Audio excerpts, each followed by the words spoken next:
श्रीमद् भगवद गीता यथारूप अध्याय 18 संन्यास की सिद्धि द परफेक्शन ऑफ रिनाउंसिएशन।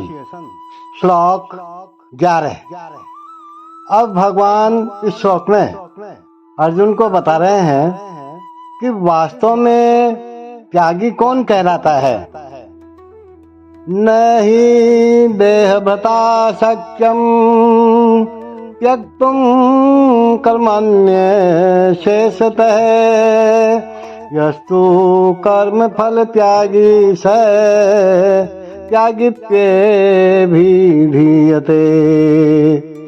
नहीं देहभृता शक्यम त्यक्तुम कर्मण्य शेषतः यस्तु कर्म फल त्यागी स त्यागित्यभिधीयते। भगवान कहते हैं अर्जुन, निसंदेह किसी भी देहधारी प्राणी के लिए समस्त कर्मों का परित्याग कर पाना असंभव है, लेकिन जो कर्म फल का परित्याग कर देता है वह वास्तव में त्यागी कहलाता है। देखो, भगवद गीता में कहा गया है कि मनुष्य कभी भी कर्म का त्याग नहीं कर सकता, और ये तो अपन प्रैक्टिकली भी जानते हैं कि बिना कर्म करे तो कोई भी जीव रह नहीं सकता।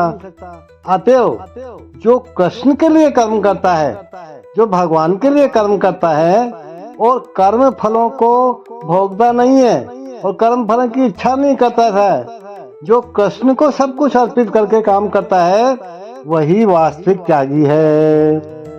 देखो, अंतर्राष्ट्रीय कृष्ण भावनामृत संघ में अनेक सदस्य हैं जो अपने अपने कार्यालयों, कारखानों या अन्य स्थानों में कठिन श्रम करते हैं और वे जो कुछ कमाते हैं उसे संघ को दान देते हैं।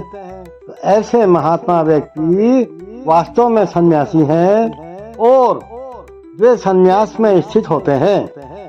यहाँ स्पष्ट रूप से बताया जा रहा है कि कर्म फलों का परित्याग किस प्रकार और किस प्रयोजन के लिए किया जाना चाहिए।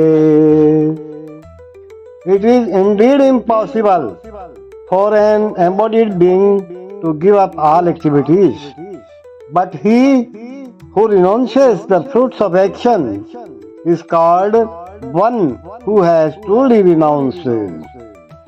See, it is said in Bhagavad Gita that one can never give up work at any time. Therefore, he who works for Krishna and does not enjoy the fruitive results, who offers everything to Krishna, is actually a renouncer. There are many members of the International Society for Krishna Consciousness, ISKCON, who work very hard in their office or in the factory or some other place, and whatever they earn, they give to the society. Such highly elevated souls are actually sannyasi and are situated in the renounced order of life. It is clearly outlined here how to renounce the fruits of work and for what purpose fruits should be renounced.